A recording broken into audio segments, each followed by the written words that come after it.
in Paper Girls. Hi. Hello. Hello. Well, I'm super excited that you're here. I'm super excited for Paper Girls because I'm a very big fan of the graphic novel. And so my article is focusing on kind of some of the differences and similarities between the graphic novel and the show. So your character, have you had a chance to read the graphic novel? I did. And how do you feel your character has adapted to television? Great question. Well, there's a simple thing that it's a bit of a combination of both, because in the graphic novels there is a female captain, and then Prioress comes along, and in our TV show I do both. Yeah. Because when I was reading the graphic novel, Prioress changes depending on what time she's in, so that she can be approachable to the people that she's trying to get information from. But I saw in the graphic novels that once, sometimes she's black, sometimes she's white, sometimes she's Asian, and so I thought, I love how you're just switching it up without any explanation. But I found out from the writer, Brian, that they were actually different people and they just changed guards. So yeah, that's how Prioress is a combination of a few female warriors in our TV show. Brian is one of the guys who writes the best dialogues in comic books today. How was to get that? And do you feel the same way? I do, so that it was very easy to act, because you could just react because of the language. You could just kind of lie back and relax because the story was being told.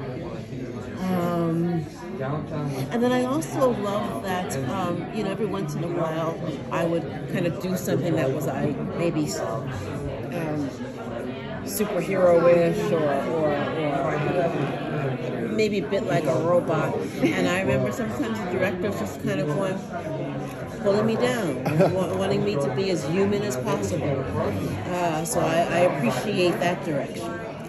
They want us to be approachable, to be relatable, and I was moved by the young girl. I think we all are going to be, because we all can relate to them. Yeah. Adina, I really enjoyed your work in American Horror Story and Paper Girls. Thank you.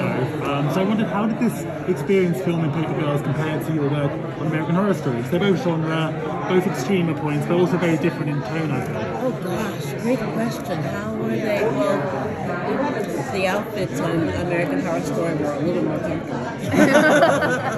Except for those masks, yeah, my body figures how to breathe or find air with the most, armor and all that kind of stuff. I guess with American Horror Story, sometimes I have to kind of go back into some experiences that have happened in my youth to get emotional about. And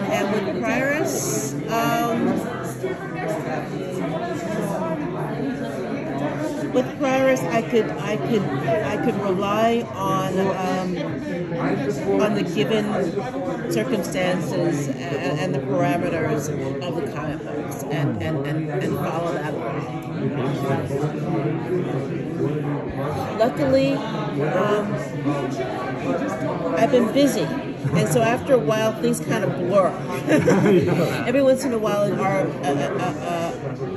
fan will come up to me and say, "You were so good," and I will be like, "Oh, that's right." Good problems. Was there any trepidation about entering into a comic book franchise as an actor? I mean, obviously there's so many comic book adaptations, graphic novel adaptations. As an actor, was it a little nerve-wracking kind of stepping into it? Well, when I auditioned for the piece, I did not do my research beforehand because I did not want to get all freaked out, which is my usual. I do not Google what the director, what the writers, and all that stuff did beforehand, because I do not want to put them up on a pedestal and then, you know, me all the way down. So I had no idea that Alan Ball had just won an Oscar when I auditioned for True Blood. I was just like, he's another human being, and I'm just going to go in there and do my thing.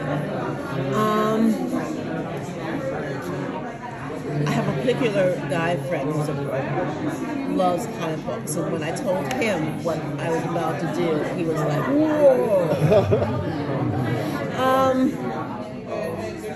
I just keep my head down,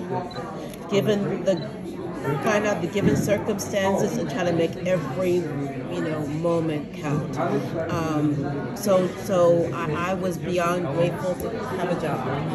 It was in the middle of COVID. You know what I mean? And you think you're never going to work again. And maybe as an actor, I always feel like that's my last job. So beyond grateful to be working, and I love the graphic novels. I remember being in my Airbnb reading and going, I have to go back to the script. I have to learn the lines. One more. And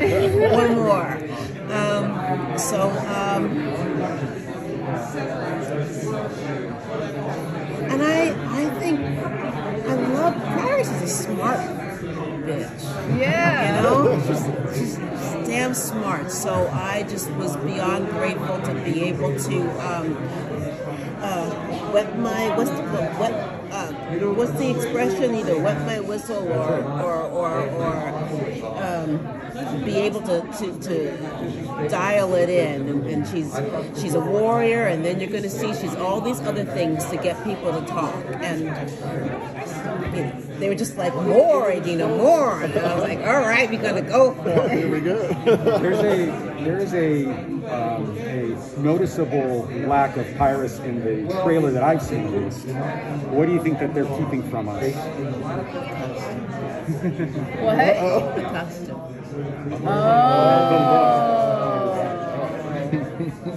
Okay. Well, that answers that. Or just leans in like, what's around here? So, graphic novels and comic books has been, I'm sorry guys, but it has been traditionally known to be like a male-dominated sphere, and so like a lot of girls and women had to kind of like fight their way to like be represented, and to also like, to just have a seat at the table. So like, being in this graphic novel that centers on 4 girls, and your character, he's like also this female antagonist, how do you think that this show will like resonate with younger girls and like the younger audience that this show is kind of catered to? Finally, I guess I'm doing something that I can have my children watch. That's pretty great. I love the fact that we talk about what young girls go through. You know what I mean? We're talking about your first period. And it's, I cannot tell you how many damn adults, women that I have had friendships with, and said their parents or their mothers didn't tell them anything, and they were kind of flying blind about something that happens to your body. So I love the fact that this show talks about that, and young girls can tune in and see that they're not crazy to have all these various different emotions about this. About damn time. So, but we all can relate. And I'll also just throw out, as a woman of color, I love the fact that there are Asian Americans that are the leads in this, and they're 3-dimensional. About freaking time about that too. Yeah, right? I think that's all we have time. Thanks so much, y'all. Thank you very much. Thank you.